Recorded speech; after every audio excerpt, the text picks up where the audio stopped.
qu'on mette un petit peu de côté nos divergences d'opinion politique, nos colorations politiques, je suis de tel ou tel autre parti. La PARECO, justement, n'est pas là pour ça. La PARECO est là pour essayer de rassembler les Congolais. Je pense que, en tout cas, ce qu'il y a à faire, c'est venir, en tout cas, se joindre à nous dans la PARECO, parce que c'est un cadre de réflexion, c'est un cadre d'échange, c'est un cadre d'action entre Congolais qui ont une même vision des choses. Je pense que le problème auquel notre pays est confronté actuellement, toutes les souffrances que nous endurons, les injustices et tout ça, tous nous sommes là à se plaindre, mais voilà, il y a déjà une idée qui est là, qui a été lancée, et puis il y a un cadre qui a déjà été mis en place, c'est la PARECO. Donc, venez et contribuez, apportez votre part de contribution. Vous savez, le Congo, c'est comme une maison commune à nous tous. Et cette maison, qui aujourd'hui se retrouve, qui s'effrite, je dirais, a besoin d'être de sa reconstruction, sinon de sa refondation. Et chaque pierre contribuera, justement pour, dans le cadre de l'édification de cette maison commune. C'est-à-dire chaque Congolaise représente une pierre pour construire cette maison commune, le Congo. Et donc, nous avons déjà un cadre qui est là. C'est un cadre purement congolais. Ce n'est pas un parti qui aurait été fondé à l'étranger, comme c'est le cas avec d'autres partis, dont je ne citerai pas ici, justement, pour raison d'élégance. Donc, c'est vraiment un cadre congolais. Venez vous joindre à nous, tous ensemble. Comme ça, on va essayer de libérer notre pays du joug des étrangers qui ne cherchent qu'à nous déposséder de nos terres d'abord, et aussi à nous assujettir sur les sols de nos ancêtres. Je pense que c'est très grave. Et il n'y a que nous pour faire ça. Nous constatons aujourd'hui que même, on a longtemps cru que nos ennemis se trouvaient très loin. On se rend compte aujourd'hui que tout autour de nous, même nos pays limitrophes, on a longtemps cru être des frères.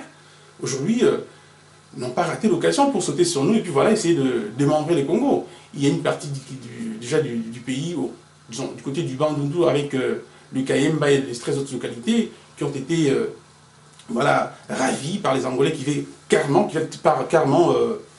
qui les déclarent être un territoire angolais. Et pareillement du côté du Katang avec la petite localité de Kupinga, je crois, qui déjà aussi est zambienne, sous occupation zambienne. Donc il y a des bots zambiennes actuellement qui sont là, qui occupent cette partie du pays. Il y a aussi les Rwandais qui actuellement sont en train d'amasser des troupes érythréennes, entre autres, le long de toutes les villes frontalières du Congo, pour lancer aussi, eux, une attaque à l'intérieur du Congo et essayer d'établir aussi une zone comme ça qui déclarerait rwandaise.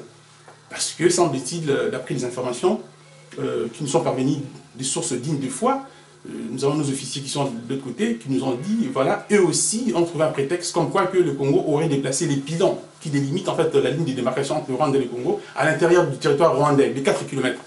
Voilà pourquoi eux préparent à leur tour une incursion de 10 km à l'intérieur du Congo pour justement établir aussi une zone qui déclarerait rwandaise, comme le cas d'Angola. Et d'ailleurs aussi, on a entendu dire encore, où certaines rumeurs nous sont parvenues, comme quoi que la République centrafricaine, elle aussi, s'apprêtait à déclarer Mobaï, Yakoma aussi, comme des territoires qui... Vous voyez un petit peu, mon frère. Donc nous avons en face de nous des ennemis communs. Le danger est déjà là, dans la maison. Je pense qu'il appartient à nous, Congolais, de faire le reste. Et ce n'est pas dans la division, ce n'est pas dans de petites querelles inutiles qui mènent nulle part que nous arriverons à relever ces défis et à sauver, bien entendu, par là le pays de disparition. Parce qu'il faut bien se dire que c'est même l'existence du Congo en tant que peuple, ou du peuple congolais en tant que tel, ou sinon de la nation congolaise, qui aujourd'hui est remise en question.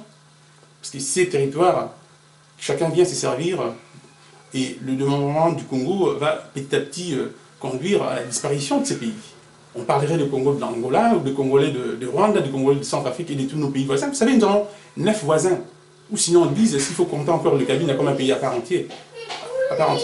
Donc nous avons 9 voisins comme aucun autre pays au monde. Nous avons une position géostratégique comme aucun autre pays au monde. Il y a peut-être la Chine, mais là il faut compter aussi Taïwan pour trouver comme ça. Donc c'est vraiment, tous ces 9 pays limitrophes représentent pour nous des potentiels ennemis. Oh, vraiment, on est très content. Nous avons rencontré M. Lulendo, qui est vraiment quelqu'un qui est vraiment décontracté sur ces mots. Et de cela, vraiment, j'espère que nos téléspectateurs apprécieront aussi votre courage et votre endurance dans la défense de la chose publique en ce qui concerne les affaires du Congo. En tout cas, vraiment, merci beaucoup. C'est à moi de vous remercier. Merci.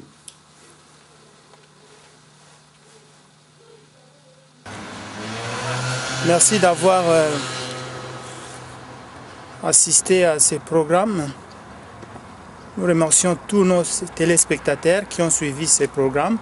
J'espère que vous avez été vraiment satisfaits de tout ce qui a été dit ou émis par notre invité. À la prochaine occasion. Merci de toute votre fidélité.